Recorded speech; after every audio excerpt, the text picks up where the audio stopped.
Alhamdulillah, salatu wassalamu ala rasulillah wa ala alihi wa ashabihi wa man wala wa la hawla wa la quwata illa billah. Bapak-bapak, ibu-ibu sekalian yang saya hormati rahimani wa rahimakumullah. Semoga Allah Ta'ala merahmati kita semua. Alhamdulillah pada malam Sabtu ya, malam Sabtu ini kita bisa kembali bertemu dalam rangka untuk mengkaji kalam Allah, firman Allah Ta'ala, Al-Quranul Karim, sebagai pedoman kita yang insya Allah Ta'ala pada malam hari ini sampai surat Al-Kafirun Ustadz ya. Insya Allah. Insya Allah akan dibahas surat Al-Kafirun. Alhamdulillah sudah 5 surat ya. Setelah kita bahas An-Nas, kemudian Al-Falaq, Al-Ikhlas, kemudian Tabat ya, kemudian An-Nasr. Dan alhamdulillah semoga 5 surat yang telah kita kaji itu masuk di kepala kita, kemudian bisa kita hayati dan bisa kita amalkan. Untuk hari ini insya Allah akan kita bahas atau kita kaji terkait dengan surat Al-Kafirun. Monggo Ustadz, waktu dan tempat kami persilahkan. Tafadhol Maskura. Terima kasih saat itu. Assalamualaikum warahmatullahi wabarakatuh. Alhamdulillah alladzi bi ni'matihi tatimmus shalihat. Asyhadu an la ilaha illallah wahdahu la syarikalah. Wa asyhadu anna Muhammadan abduhu wa rasuluh la nabiyya ba'dah. Allahumma shalli wa sallim ala nabiyyina wa rasulina Muhammad sallallahu alaihi wasallam wa ala alihi wa ashabihi wa man tabi'ahu bi ihsani ila yaumiddin. Amma ba'du. Ibu bapak jamaah rahimakumullah, senantiasa di awal majlis kita mengajak untuk senantiasa bersyukur pada Allah Subhanahu wa taala. Alhamdulillahi ala kulli halin. Segala puji bagi Allah dalam setiap kondisi dan juga keadaan. Kemudian kita menggunakan nikmat itu dalam ketaatan kepada Allah. A'udzubillahi minasyaitonirrajim. La in syakartum la azidannakum wa la in kafartum inna adzabi lasyadid. Dan semoga kita yang berhimpun dalam majlis ilmu ini termasuk hamba-hamba yang pandai bersyukur. Amin. Salawat serta salam semoga tetap tercurahkan kepada baginda Rasulullah Sallallahu Alaihi Wasallam, kepada keluarga, sahabat, tabiin, dan juga orang-orang yang senantiasa memperjuangkan sunnah beliau. Bapak Ibu jamaah rahimakumullah, insya Allah kita akan melanjutkan untuk kajian tafsir kita pada surah Al-Kafirun. Surah Al-Kafirun, saya tampilkan surah Al-Kafirun. Kalau urutannya dia adalah yang ke-109 dalam urutan Mushaf Utsmani. Kemudian termasuk Makkiyah karena diturunkan kepada Rasul SAW sebelum berhijrah ke Madinah. Jumlah ayatnya adalah ada 6 ayat. Ya. Disebut dengan surah Al-Kafirun karena Allah SWT memerintahkan kepada Nabi Muhammad SAW untuk apa? Untuk berbicara kepada orang-orang kafir bahwa bi'annahu la ya'budu ma ya'buduna minal asnami wal ausan. Itu menunjukkan bahwa Nabi Muhammad SAW tidak akan pernah menyembah apa yang mereka sembah, baik berupa patung maupun berhala. Jadi surah Al-Kafirun adalah merupakan jawaban dari rekayasa, tipu daya, bujukan, kemudian adalah tawaran yang dilakukan oleh kaum musyrik Makkah terhadap Nabi Shallallahu Alaihi Wasallam. Intinya adalah Nabi Muhammad ditarik, dikasih iming-iming bersifat duniawi agar meninggalkan Islam dan bergabung dengan mereka dalam kesyirikan. Maka dibacalah surah Al-Kafirun sehingga jelas bagaimana posisi dan sikap Nabi terhadap ajaran mereka sallallahu alaihi wasallam. Ibu bapak jamaah rahimakumullah, maka surah ini disebut dengan surah Al-Munabadzah. Juga disebut dengan Munabadzah dan juga Suratul Ikhlas dan Muqashqashah. Artinya adalah surat yang memberikan makna keterbebasan, bari keterbebasan. Nanti kita lihat di bawahnya penjelasan bagaimana kaitannya surah Al-Kafirun dengan surah keterbebasan. Keterbebasan dari segala bentuk kesyirikan. Jadi orang mengatakan yang membaca surah Al-Kafirun, dia terbebas dari segala bentuk kesyirikan. Ya, surah Al-Kafirun. Jadi disebut dengan surah Al-Munabadzah, Suratul Ikhlas, dan Muqashqashah. Maka dalam surah ini, kalau kita lihat kandungannya, Ibu Bapak Jamaah rahimakumullah, surah Makkiyah, sebagaimana surah Makkiyah yang lainnya, kan muatan tentang akidah, muatan tentang keimanan itu sangat kental. Dan titik tekannya di situ. Titik poinnya itu pada keimanan. Bagaimana surah Al-Kafirun mengajarkan kepada kita semua, peganglah keimanan yang ada dalam diri kita. Jadi kalau Allah berfirman, wala tamutunna illa wa antum muslimun. Harus dibawa sampai mati. Gitu. Kenapa? Karena orang yang kemudian menyatakan diri masuk Islam dengan mengucapkan 2 kalimat syahadat, asyhadu alla ilaha illallah wa asyhadu anna muhammadar rasulullah, maka akan terus digoda. Ada pihak-pihak yang akan menggoda mengeluarkan dia dari keislaman itu. Sebagaimana ini terjadi pada diri Rasul sallallahu alaihi wasallam. Maka suratul Makkiyah adalah suratul bara'ah min amalil musyrikin. Keterbebasan dari segala bentuk perilaku orang-orang musyrik, dan kita diperintahkan untuk ikhlas dalam beramal karena Allah Subhanahu wa taala. Ya. Karena amal ikhlas dalam beribadah pada Allah inilah menjadi pembeda antara orang yang beriman dan orang yang kafir. Antara orang penyembah Allah dan orang yang menjadi penyembah patung dan juga berhala. Nah ini kemudian kalau kita lihat Ibu Bapak Jamaah rahimakumullah, masih dalam kandungan ini bahwa kita tahu bahwa surah Al-Kafir ini betul-betul menitik beratkan pada keimanan dan juga titik perbedaan antara mukmin dan kafir itu jelas dalam surah Al-Kafirun ini. Jadi hidup itu harus jelas, tidak boleh abu-abu. Memilih menjadi mukmin atau kafir. Ini kita aja, mukmin atau kafir. Kalau menjadi mukmin berarti adalah taat kepada Allah Subhanahu wa taala dan tidak menyembah atau menyekutukan Allah dengan yang lainnya. Kalau menjadi kafir adalah menjadi kufur, itu adalah pilihan yang salah. Yang demikian ini. Ibu Bapak Jamaah rahimakumullah. Maka ketika kaum musyrikin itu meminta ini al-hudna, rekonsiliasi, damai dengan Rasul sallallahu alaihi wasallam, itu dengan cara agar Rasul sallallahu alaihi wasallam itu ikut menyembah apa yang mereka sembah, patung dan juga berhala. Baik yang misalkan bentuknya yang besar maupun yang bentuknya yang kecil yang mereka sembah, mereka mengajak Nabi Muhammad SAW untuk menyembah apa yang mereka sembah. Ya kan? Oleh karena itu tawaran mereka apa? Tawaran dan permintaan mereka adalah ayya'budu alihatahum sanatan. Mereka meminta Nabi Muhammad SAW menyembah Tuhan mereka selama 1 tahun. Waya'buduna ilahu sanata, dan mereka orang-orang musyrik maka ini akan menyembah Tuhannya Nabi Muhammad 1 tahun kemudian. Kan kalau dipikir seimbang ya setahun, jangan bilang demikian. Perhatikan, ini bagian daripada taktik atau trik. Karena mereka mengatakan bahwa meminta Nabi Muhammad dulu yang menyembah Tuhan mereka, baru mereka menyembah Tuhannya Nabi Muhammad. Apa yang akan digoreng ketika Nabi Muhammad kemudian misalkan di luar kisahnya adalah memenuhi permintaan mereka, menyembah Tuhan mereka. Oh, luar biasa nanti. Maka dalam hal keimanan tidak boleh ada tawar-menawar. Dalam masalah akidah kemudian harus tegas. Pilih teman atau lawan, kan gitu.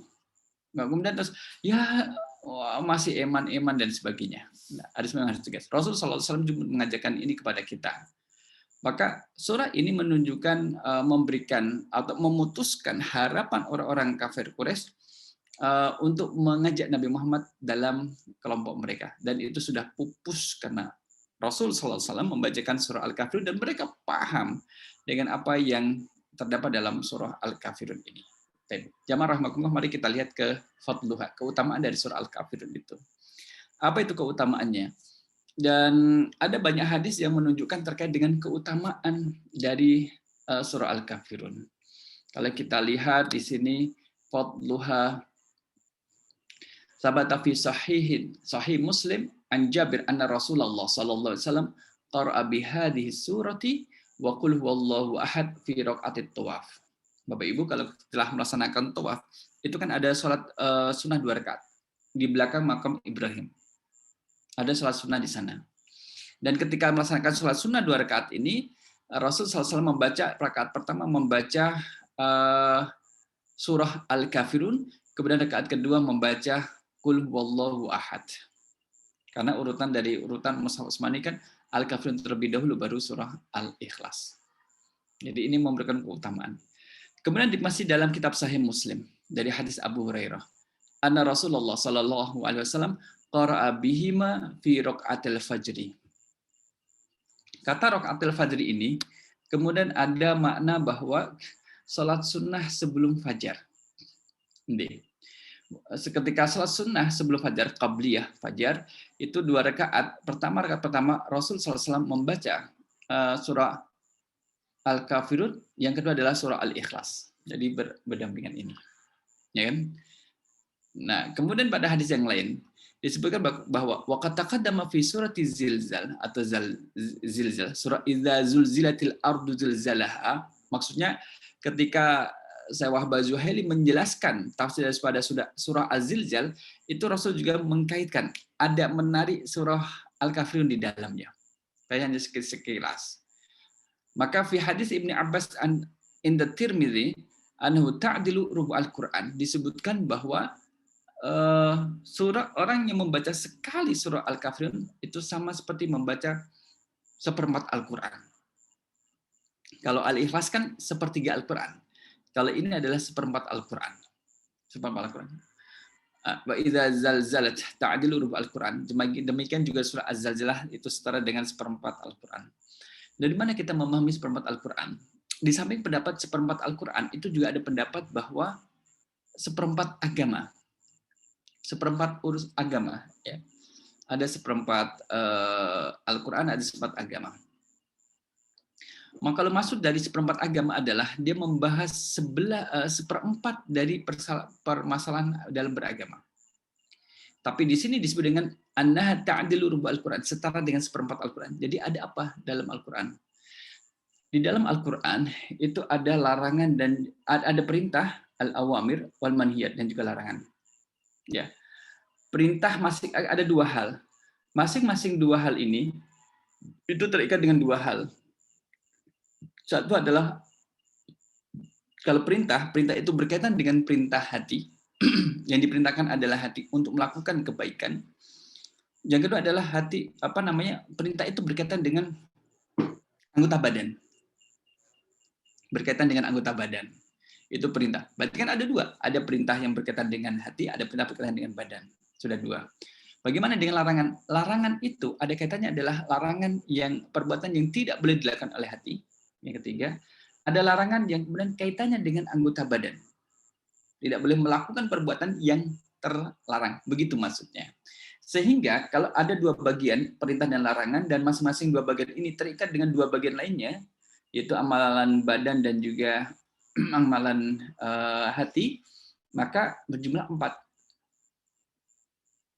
Berjumlah 4 maksudnya adalah perintah itu ada kaitannya adalah ada kalanya perintah berkaitan dengan urusan hati atau perintah berkaitan dengan urusan badan. Sudah ada 2. Larangan ada kalanya larangan berkaitan dengan masalah hati, ada juga larangan berkaitan dengan masalah anggota badan. Jadi ada 4. Nah, kalau dibilang seperempat, ini termasuk perintah yang berkaitan dengan masalah akidah. Dan akidah itu tetap letaknya di dalam hati. Maka dia termasuk salah satu seperempat dari pembahasan Al-Quran. Gitu. Yang nanti banyak hadis yang berkaitan dengan ini.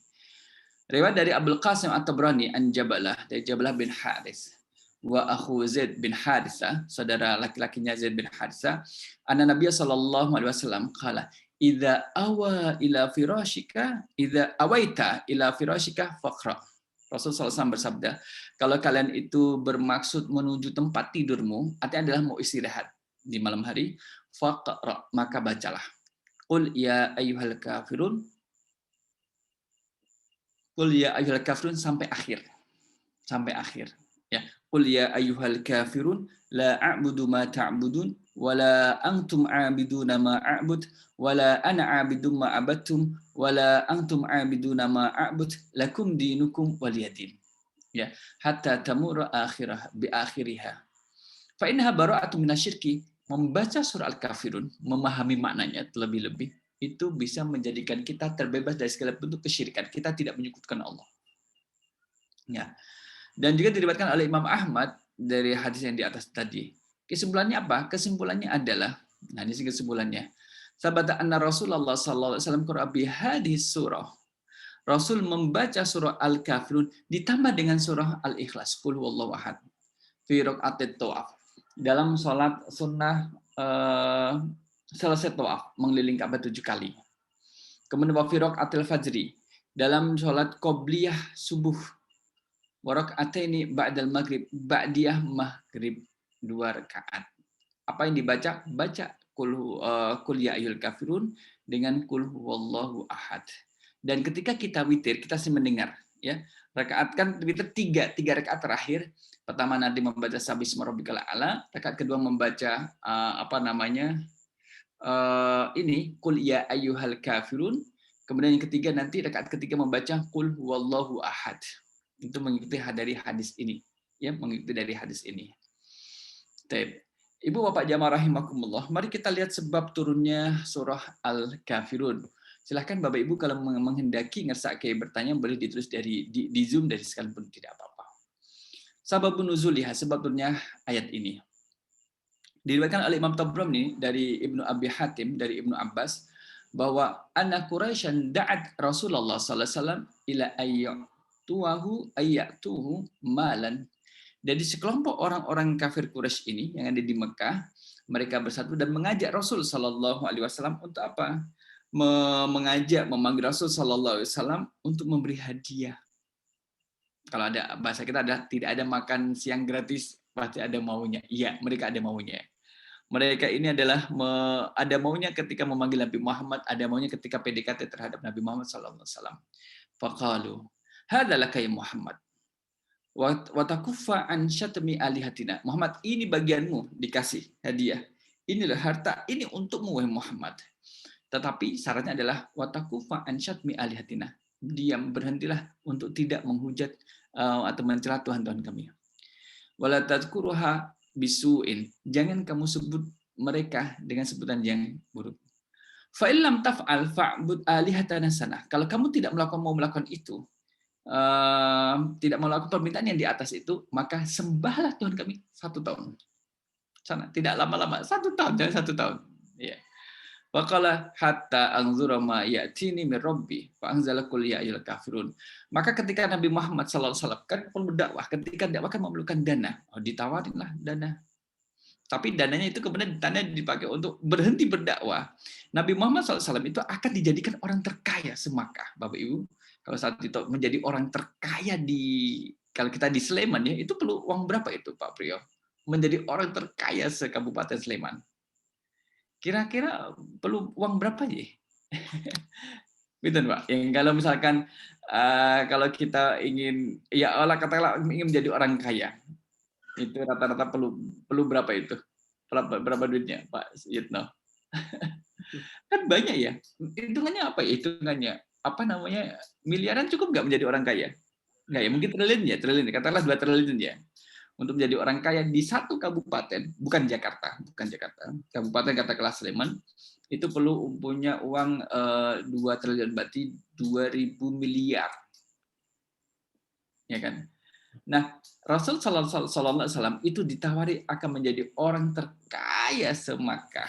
Bayangannya maka jangan kayak Sleman atau kalau di Jakarta, tapi lebih padat dari kota metropolitan yang sekarang ini. Kalau kita lihat pada masa dulu itu menjadi titik persinggahan para pedagang. Ya, tapi syaratnya adalah kalau diberi uang sebanyak itu, syarat yang harus dilakukan oleh Nabi Muhammad adalah harus menyembah Tuhan mereka selama 1 tahun. Maka Rasul menunda dulu. Karena Rasul kan wa ma yantiqu adil hawa in huwa illa wahyu yuha. Rasul kalau mau mengendikan, mau bersabda, itu meminta petunjuk dari Allah Subhanahu wa taala sehingga tidak terjadi kesalahan sana. Qul ya ayyuhal kafirun, turunlah surat ini sampai akhir. Udah pupus. Enggak ada harapan lagi. Suratnya sudah jelas. Dengan keindahan bahasa yang sangat tinggi, ya. Kemudian Ibu Bapak jamaah rahimakumullah. Kemudian diriwayatkan dari Wakhraja Ibnu Abi Hatim dari Sa'ad bin Mina, qala lakil Walid bin Mughirah. Yang menemui Rasul itu kemudian disebutkan di sini ada 4 orang.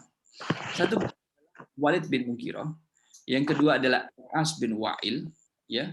Kemudian yang ketiga adalah Aswad bin Abdul Muttalib, kemudian yang keempat adalah Umayyah bin Khalaf, ya. Mereka menemui Rasulullah SAW. Maka jamaah rahimakumullah, yang mereka melakukan adalah ya Muhammad wahai Muhammad, halumma fal ta'bud ma na'bud. Sini, mari. sembahlah apa yang kami sembah. Ikutlah menyembah apa yang sedang kami sembah. Nah, gitu. Wa na'budu ma ta'bud, kami juga akan menyembah apa yang kamu sembah. Jadi kayak kalau sekarang ini menjadi pluralisme ya. Jadi sini menyembah sana, sana menyembah sini. Nah, gitu.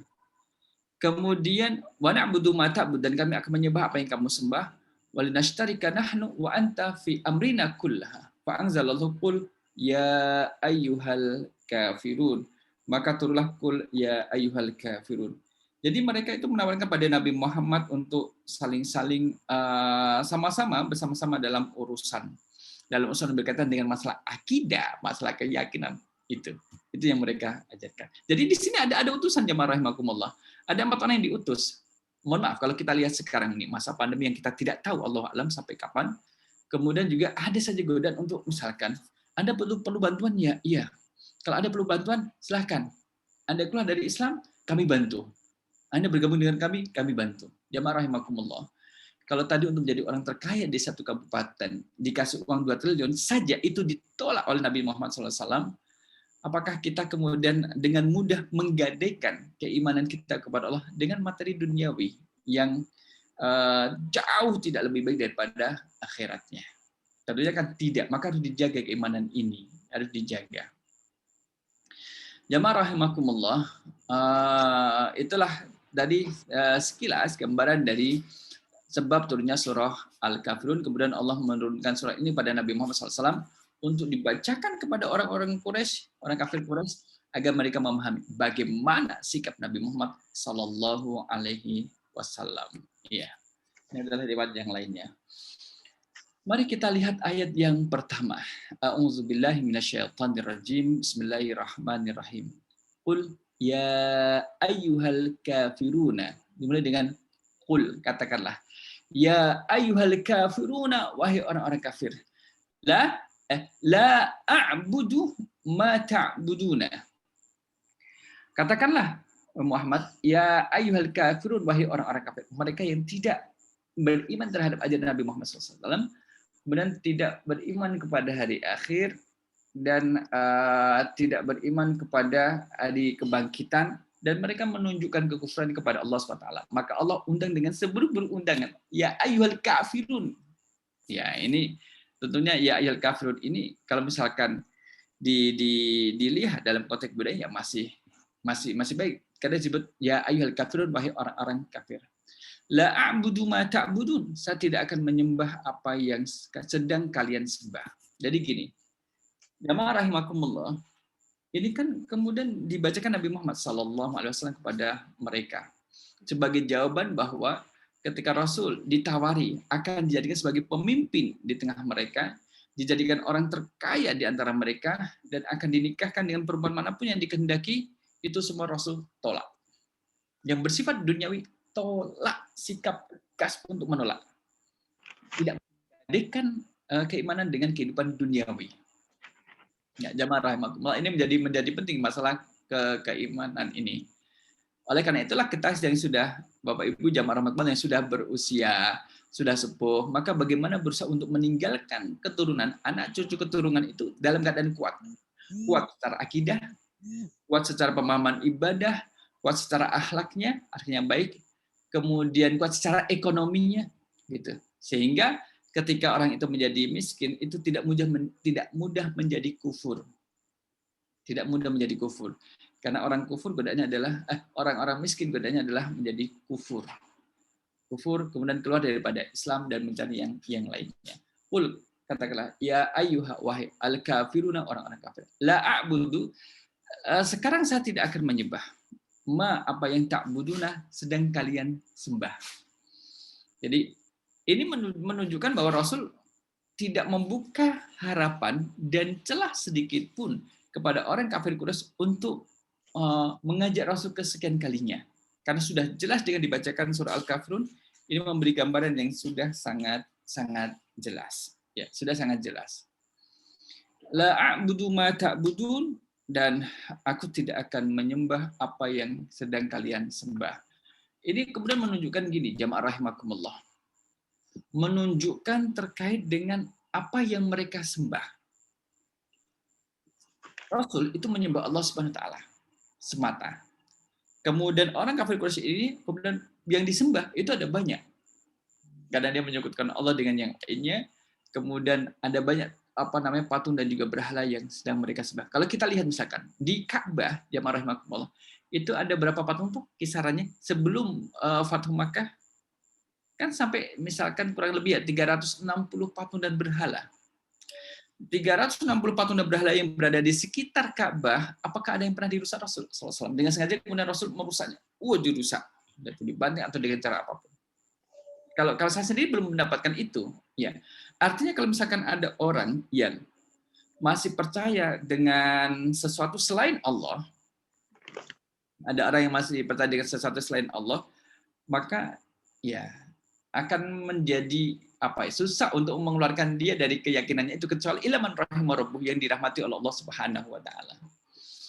Ilaman rahimah rabbuh, kecuali mereka yang dirahmati oleh Allah Subhanahu wa taala, maka hidayah itu ada pada Allah Subhanahu wa taala. Oke. La a'budu ma ta'budun, aku tidak akan menyembah apa yang kalian sembah. Wala antum, demikian juga kalian, wala antum, tidak, la inilah nafi, abiduna, menjadi penyembah, ma'abud, apa yang sedang saya sembah sekarang ini. Kan tadi perbedaan orang kafir dengan Rasul adalah kalau Rasul menyembah Allah SWT, sedangkan mereka orang-orang kafir, mereka ada di antara mereka yang tidak beriman kepada Allah, kemudian ada yang menyebutkan Allah dengan yang lainnya. Sudah berbeda. Perbedaan terjadi pada apa yang mereka sembah. Wala antum abiduna ma'abud, dan kalian sekarang juga tidak menjadi penyembah apa yang sedang saya sembah. Rasul kemudian itu tidak lantas memaksakan orang-orang kafir Quraisy untuk menyembah Allah. La ikraha fid din, tidak ada paksaan dalam beragama. Tapi kemudian Allah memberikan ini loh pilihan yang terbaik. Pilihan-pilihan yang ada kemudian Allah tentukan ini pilihan yang terbaik.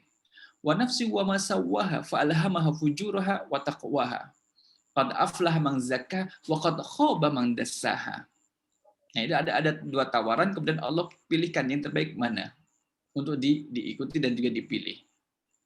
Jamaah rahimakumullah, maka pada ayat 2 dan 3 yang berbunyi la a'budu ma ta'budun wa la antum a'biduna ma a'bud tadullani ala ikhtilafil fil ma'bud, menyebutkan perbedaan yang mereka sembah. Fan Nabi sallallahu alaihi wasallam ya'budullah wahdah, kalau Nabi menyembah Allah semata. Wahum, adapun mereka itu ya'budunal asnam wal awsan wal andad wa syafa'at wa syufa'a. Jadi kalau mereka adalah orang-orang kafir ini, kemudian mereka ini adalah menyembah patung dan juga menyembah berhala, kemudian menyembah hal-hal yang lainnya. Oleh karena itulah kemudian di sini ditegaskan tidak menyembah apa yang mereka sembah. Jangan menjadi orang yang kemudian gini, jamaah rahmatullah, membenarkan semua agama. Kalau dalam konsep Islam ya hanya satu, yaitu Islam saja. Kemudian tidak membenarkan yang selain daripada Islam.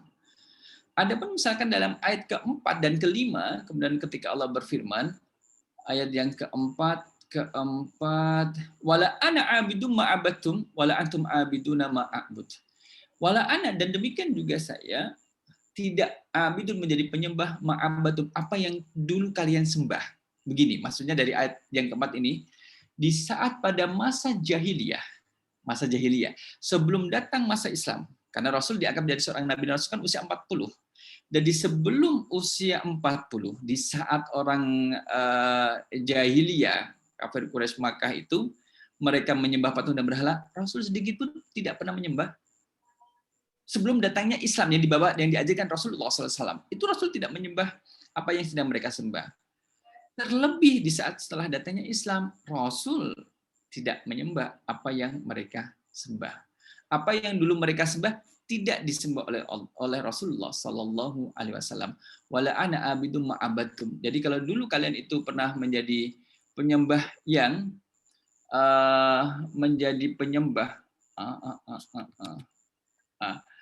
kalau kalian dulu menjadi menyembah patung dan berhala sebelum datang Islam, aku pun tidak pernah berdiri di depan patung dan berhala itu.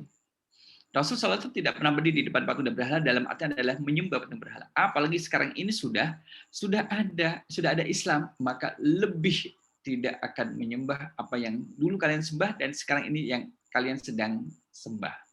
Maka tadi saya sampaikan bahwa 360 patung dan berhala di sekitar Ka'bah itu tidak dihancurkan oleh Rasul ketika dakwah di fase Makkah, tapi bagaimana menumbuhkan akidah dalam diri seorang yang ada di Makkah. Kalau akidahnya kuat, maka dengan sendirinya dia akan menghancurkan patung dan berhalanya. Orang yang semula memiliki patung dan berhala di sekitar Ka'bah, yang dititipkan di sekitar Ka'bah, di saat mereka beriman kepada Allah, dia akan mengambilkan patung dan berhala punya mereka sendiri. Dan tidak akan membangun lagi jika mereka kemudian beriman pada Allah Subhanahu wa taala. Ya kan, kalau misalkan Nabi Muhammad menghancurkan, ya, kalau mereka masih mempercayai itu adanya patung dan berhala bisa memiliki kekuatan, ya mereka akan membuat patung dan berhala yang lebih kuat dan lebih besar dari yang dihancurkan oleh Nabi Muhammad sallallahu alaihi wasallam. Maka kalau yang ayat keempat kelima ini menjelaskan terkait dengan bagaimana tadulani ala ikhtilafi fil ibadati nafsiha. Bagaimana cara beribadahnya. Rasul sallallahu alaihi wasallam itu beribadah dengan ikhlas. Sedangkan mereka orang-orang kafir Quraisy itu mereka juga tidak ibadah apalagi ia adalah ikhlas. Nah, sehingga di sini tidak ada pertentangan ayat satu dengan ayat yang lainnya. Jamaah rahimakumullah, lakum dinukum waliyadin. Lakum dinukum waliyadin, bagimu agamamu dan bagiku agamaku. Maka di sini ada dinukum dan dini, dinukum agama kalian. Dini agamaku.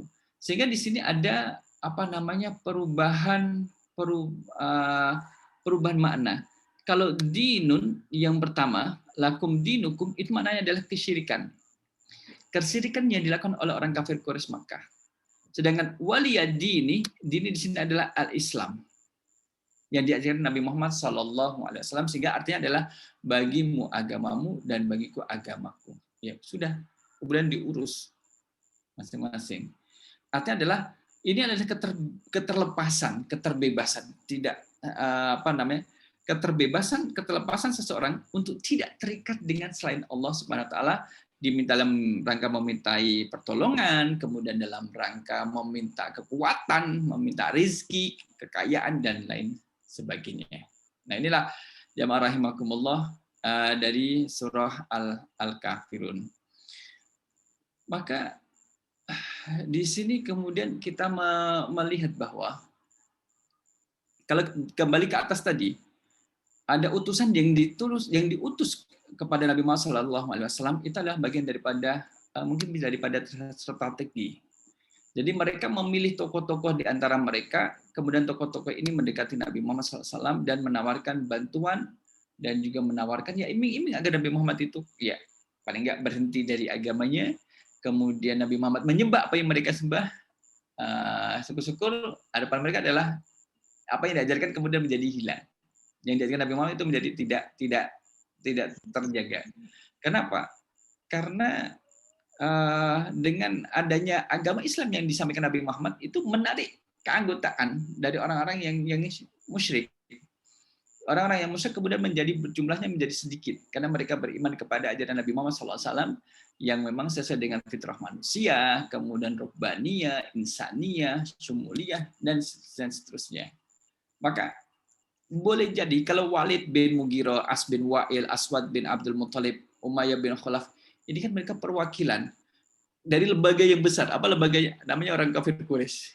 Dan mereka ini menjadi utusan untuk mendekati. Dan modalnya besar. Ya, Nabi Muhammad disiapkan modal yang besar agar bisa disimpangkan dan dibelokkan dari ajaran Islam. Jamaah rahimakumullah, sampai hari kiamat pun nanti akan ada fitnah, kemudian akan menggoda manusia apakah tetap menjadi seorang mukmin atau menjadi seorang kafir. Dan itu akan akan terjadi masa-masa seperti itu. Jadi disebut dengan fitnah akhir zaman dan yang sebenarnya. Apalagi kalau misalkan dalam kondisi ekonomi yang susah, sulit, ada tawaran, mau nggak kesejahteraan, bantuan kesehatan, bantuan pendidikan, bantuan kesejahteraan. Tapi syaratnya satu ya, apa itu? Keluar dari Islam. Oh, kok mudah syaratnya? Jadi keluar daripada Islam dan sebagainya. Padahal yang didapati jauh tidak lebih baik dari apa yang ditawarkan oleh orang-orang terhadap Nabi Shallallahu Alaihi Wasallam. Lebih kurang demikian, ini penguatan dari unsur akidah pada diri kita, keluarga kita, dan juga kaum muslimin dimanapun berada, harus tegas, keimanan tidak bisa diperjualbelikan dan tidak bisa dinilai dengan nominal, dan harus dijaga. Allahu a'lam bishawab. Aku qouli hadza astagfirullah li wa lakum. Wassalamualaikum warahmatullahi wabarakatuh. Waalaikumsalam warahmatullahi wabarakatuh. Jazakumullah khair Ustaz atas penjelasan tafsirnya. Sangat bermanfaat sekali untuk peneguhan iman kita dan barok kita, berlepas diri kita dari kesyirikan, penyembahan selain kepada Allah Ta'ala. Mungkin ada kawan-kawan sekalian, bapak-bapak, ibu-ibu yang ingin disampaikan atau ditanyakan. Monggo kami persilahkan. Kalau tidak ada, saya mungkin ingin bertanya satu Ustaz. Boleh. Itu kan, ya, itu kan berhala-berhala kenapa disembah ya? Itu ada tahu bahwa berhala itu juga dia itu tidak bisa apa-apa gitu ya. Kan dia cuma buatan dia sendiri, kemudian tidak bisa apa-apa. Kenapa kok sampai orang musyrikin Quraisy itu menyembah berhala gitu ya? Gimana terus Ustaz? Karena mereka mengikuti apa yang dilakukan oleh nenek moyang mereka. Sekalipun mereka tahu bahwa yang batu yang mereka sembah itu tidak bisa apa-apa. Wahai Muhammad, kamu sudah tahu bahwa batu foto ini tidak mendengar dan tidak bisa berbicara. Kami melakukan apa yang dilakukan oleh nenek moyang kami. Gitu. Allah alam bishawab.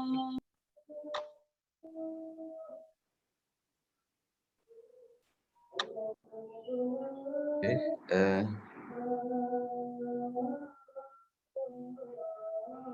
karena sudah Isya ya, sudah adzan Isya, mungkin lebih baik kita bahas di pertemuan yang akan datang. akhiri ya. Insya Allah nanti kalau ada yang pertanyaan lagi atau ingin ini karena waktunya sempit, ingin dibahas lebih panjang lagi, mungkin monggo dipersilakan nanti di awal-awal pengajian ya.